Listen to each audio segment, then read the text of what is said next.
Doctor صاحب، سب سے پہلے میں آپ سے جاننا چاہوں گا، آپ اقبال اکیڈمی کے ڈائریکٹر ہیں. قیام پاکستان کو تکمیل تک قائد اعظم نے پہنچایا، لیکن نظریہ علامہ صاحب کا تھا. کیا وہ نظریہ کیا تھا آخر میں جس نے پاکستان کی بنیاد رکھی، جسے آج ہم نظریہ پاکستان کہتے ہیں، اور آج ہم کیسے کو ریلیٹ کر سکتے ہیں اس وقت کے جذبات کو، اس وقت کے نظریے کو، آج کے تکمیل کے بعد کے ہمارے سفر کو؟ بہت بنیادی سوال ہے. جب 1857 کی جنگ آزادی کو 20 سال بیت چکے تھے، سیالکوٹ میں حضرت علامہ کی تولد ہوئی. اب جب جیسے جیسے علامہ صاحب بڑھنے لگے، شعور اور تصورات کی دنیا میں آنے لگے، ایجوکیشن اسٹڈیز کے دوران، تو اپنے اجداد سے، اپنے اڑوس پڑوس میں بزرگوں سے 1857 کی جنگ آزادی کی خونین داستانیں سنتے رہے. اس داستان کا ذرا ایک پرتو دیکھیے کہ 1857 کی جنگ آزادی میں اگرچہ پورے بر صغیر میں لوگ متاثر ہوئے، مگر 80% مسلمان اس میں متاثر ہوئے. ٹارگٹ مسلمانوں کو کیا؟ وہ کیوں؟ وہ اس لیے کہ انگریز یہ سمجھتے تھے کہ تخت دہلی کے اصل وارث مسلمان ہیں، جنہوں نے صدیوں تک اس سرزمین پہ حکمرانی کی ہے، اور اس کی طرز حیات میں وہ تنوع ہے جو بین اللسانی اور بین الثقافتی اقوام کو لے کے مختلف ادیان کے مائنورٹیز کے حقوق، مختلف طرح سے ادیان کی پاسداری یہ قوم کر سکتی ہے. اس لیے اس کو ڈی مورلائز کیا جائے، اس کو ڈسکریج کیا جائے. تو مسلمانوں کی 1857 کی جنگ آزادی کی انسائکلوپیڈیا شائع ہوئی ہے، اس میں 80% مسلمان شہید ہوئے ہیں. دیگر 20 میں سکھ، ہندو، کرسچن، مختلف جو اقوام تھے. تو یہ سارے قصے تھے. علامہ صاحب یہ دیکھ رہے تھے ایسٹ انڈیا کمپنی کی امتیازی سلوک. ایک بزنس کے لیے عبد الرشید اور محمد اکرم اپلیکیشن دیتے ہیں، سیمنٹ ایجنسی چاہیے، اور وہاں رام داس اور کشور داس اپلیکیشن دیتے ہیں. مسلمان کی اپلیکیشن کو 20 سال بعد بھی کنسیڈر نہیں کیا جاتا تھا، اور ہندو اپلیکیشن آتے ہی، وہ اس لیے کہ فائنانشلی یہ سٹیبل ہو. آبادی تو تھی ہندوؤں کی زیادہ، اس لیے ایبلٹی جو تھی حکمرانی کی، قیادت کی صلاحیت وہ مسلمانوں میں تھی، جس کی بنیاد پہ وہ مسلمانوں کو دبانا چاہ رہے تھے. تو یہ تمام چیزیں تھے. علامہ صاحب نے جب ہائر سٹڈیز کے بعد مغرب سے آنے کے بعد دیکھا کہ مشرق کی ری ایبلیٹیشن کیسے ہونی چاہیے، اسلامی امہ کی پینیٹریشن کیسے ہونی چاہیے، اس کے لیے ایک ہب کی ضرورت ہے، ایک فزیکل ایگزسٹنس کی ضرورت ہے. کہاں سے بیٹھ کے ہم اسلامی امہ کے تصورات، پاسبانی حرم کا نظریہ ہم کہاں سے امپلیمنٹ کریں؟ تو اس کے لیے یہ جو جنوبی ایشیا کے خطے میں مسلمانوں کی اکثریتی صوبے تھی، اس بنیاد پہ. دوسری، مسلمانوں اور ہندوؤں کے طرز حیات میں بڑا فرق تھا. یعنی مسلمانوں کی طہارت، پاکیزگی، ایک قطرے سے آپ کے کپڑے گندے ہوتے ہیں اور وہ اس کو تبرک سمجھ کے پی رہے ہیں. ابھی آپ کے فقہ، آپ کے طرز حیات، آپ کے طرز معاشرت میں کتنا فرق ہے. آپ طہارت کو نصف ایمان کہتے ہیں اور وہ غلاظت کو تبرک سمجھتے ہیں.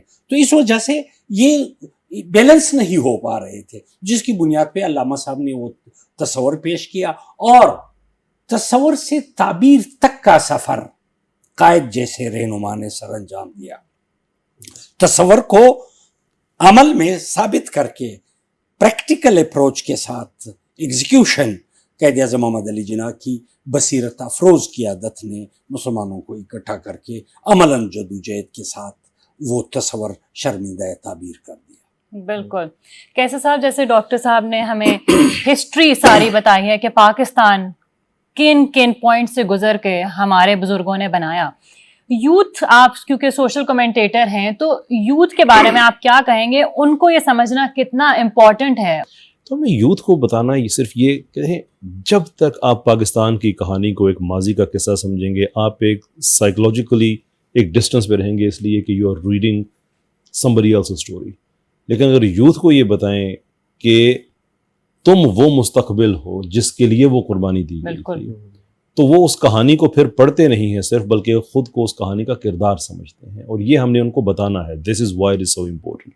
پاکستان میں طرح طرح کے نظریات. ہمارا ایک طبقہ اٹھ کے کہتا ہے کہ پاکستان جو ہے یہ ایک اسلامی ریاست، تو یہ کبھی کسی نے کنسیو نہیں کیا تھا. ایک طبقہ اٹھ کے کہتا ہے کہ نہیں، پاکستان سے محبت جو ہے یہ تو شاید عہد حاضر کا ایک بت پرستی ہے. یہ ٹھیک ہے، تخیلاتی باتیں، خیالی باتیں ساری، لیکن گراؤنڈ ریئلٹی ہے نا. آج ہم اپنے ان باقی کو چھوڑ دیں، ہم صرف مسلم اپنے ان بہن بھائیوں کو دیکھیں جن کے پاس اپنی ریاست نہیں ہے، کس حالت میں وہ گزر رہے ہیں، کیا ہو رہا ہے. when it comes to ریاست، اب دیکھیں ایک ریاست کے اندر آپ کی سیاست بھی ہوگی، آپ کی آئی ٹی بھی ہوگی، آپ کے باقی زندگی کے معاملات بھی ہوں گے، تو کمپرومائز ہم نے کس چیز پہ نہیں کرنا ہے، کیونکہ باقی جتنی چیزیں وہ ڈپینڈنٹ ہیں اس چیز پہ. تو یوتھ کو ہم نے دوبارہ سے یہ چیز بتانی ہے، اور وہ اس لیے بتانی ضروری ہے کہ دیکھیں جو فرسٹ جنریشن تھی نا پاکستانیوں کی، انہوں نے پاکستان بنایا تھا، they suffered through that. جو سیکنڈ جنریشن تھی، انہوں نے آئدر وہ بالکل وہ بچے تھے اس وقت پہلی جنریشن کے ساتھ جنہوں نے مائگریٹ کیا، یا انہوں نے اپنے بزرگوں سے سنی. تھرڈ جنریشن جو تھی آگے، جو 80s آن ورڈز جنہوں نے اپنا ہوش سنبھالا سارا، انہوں نے یہ قصے کہانیاں اپنے دادا نانا نانی دادی ان سے سنے ہوتے کہ کیا کیا ہوا تھا. But then with the time یہ آہستہ آہستہ قصے کہانیاں جو ہیں، پاکستان کی کہانی، یہ ہمارے جو کلچرل فولکلور ہے اس میں سے آہستہ آہستہ فیڈ اوے کرنا شروع کر دی. That has to be brought back. بچوں کو یہ بات بتانی ہے کہ دیکھو تمہارے لیے تمہاری سیاست ہے، تمہارے لیے کچھ بھی ہے، اس میں تم فلاں چیز بھی چن لو، فلاں بھی چن لو، تمہارے نظریات ہیں پاکستان کے اندر ڈفرینٹ چن لو، لیکن جب پاکستان کی بات آتی ہے تو دو ہی مصرے ہیں کہ تم چن سکتے ہو نیا، میرا تو عشق ہے. بہتر. اب ڈاکٹر صاحب یہ کہیے گا کہ پاکستان جب بنا، کیسے صاحب بھی بات کر رہے تھے کہ آپ نے بھی بات کی کہ جو جنگ آزادی تھی اس کے بعد یہ بالکل واضح ہونا شروع ہو چکا تھا کہ اب مسلمانوں کو جو نئے قابضین ہیں وہ تو دبائیں گے ہی، جو ان کے ساتھ غلام ہیں وہ بھی ان کو مزید دبائیں گے. ایک یہ بھی سوچ کئی، جیسے کیسر بھائی نے بات کی کہ کچھ لوگ ہر طرح کا جو نظریہ ہے لے کر آتے ہیں، یہ بھی ایک سوچ پائی جاتی ہے کہ شاید مسلمان وہاں رہتے، آزاد نہ ہوتا یہ ملک تو زیادہ تعداد میں ہوتے تو دوبارہ سے حکمرانی کر سکتے تھے ہندوستان.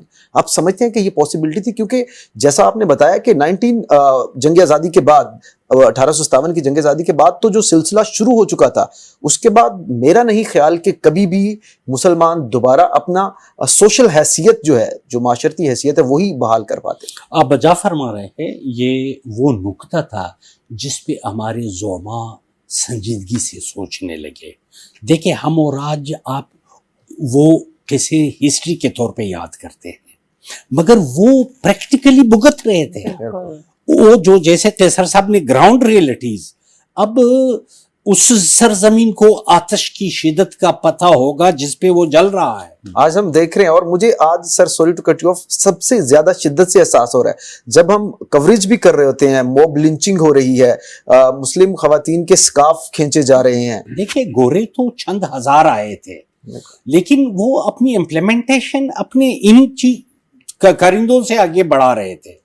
اب ان کارندوں کی کارستانیاں دیکھیں، مسلمانوں سے نفرت کی انتہا کو ذرا دیکھیے کہ انہوں نے اس کی ہسٹری اتنی ایزی بھی نہیں ہے. وہ تو مغل دور میں بھی اکبر کو دین الہی، اسلام میں مختلف چیزیں ڈال کے اکبر کو کنونس کیا، دین الہی کا انعقاد کیا. وہی تو وہ انگریزوں کو اس طرح تفرقہ بازی میں اور اپنی بالادستی برقرار رکھنے میں وہ کسی لمحے کو فروغزاش نہیں کرتے تھے. ایک دوسری بات یہ ہے کہ اس زمانے میں یہ لوگ جو کہتے ہیں کہ تقسیم نہ ہوتا، بھلے ہم تخت دہلی کے اصل وارث ہے، اس وقت جو بنگال میں مسلمان ہے، پاکستان میں ہے اور ادھر انڈیا میں یقیناً، مگر اس کے باوجود بھی ہندو اکثریت میں تھے. تو اکثریت کی بنیاد پہ ہر طرح کے سیٹیں ان کی زیادہ ہوتی اور پالیسی، اور ہم مینارٹی رہتے.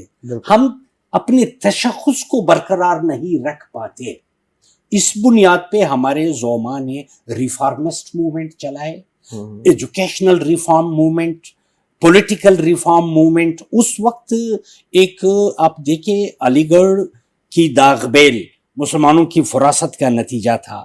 اسلامیہ ہائی اسکول، اسلامیہ کالج پشاور، سندھ مدرسۃ الاسلام، یہ وہ ادارے تھے جو فکری آبیاری، ان اداروں سے صرف ڈگری ہولڈر جو بابوگری کے لیے انگریزوں کے ہاں دفتر میں کلرک بن کے اپلیکیشن دائر کرے اس کے لیے نہیں، اس کے لیے نہیں، بلکہ تقدیر ساز بننے کے لیے علامہ کے لیکچرز دیکھے، مختلف یونیورسٹیوں کے دورے، اور اس وقت جو مسلم موومنٹ چلی تھی وہ ایک فکری بنیاد پہ تھی کہ ہم اپنے تشخص کے لیے آگے بڑھیں گے، اور یہ وہ تشخص ہے جو اس وقت الحمدللہ ان خوابوں کی تعبیر موجود ہے۔ اور نہ صرف یہ کہ ہمیں اپنی تشخص، آزادی، فقہ، قوانین، عقائد سب کچھ ہمارے اختیار میں ہے، اور بلکہ ہم اسلامی امہ کی اس وقت لیڈنگ پوزیشن پہ ہم الحمدللہ آ رہے ہیں۔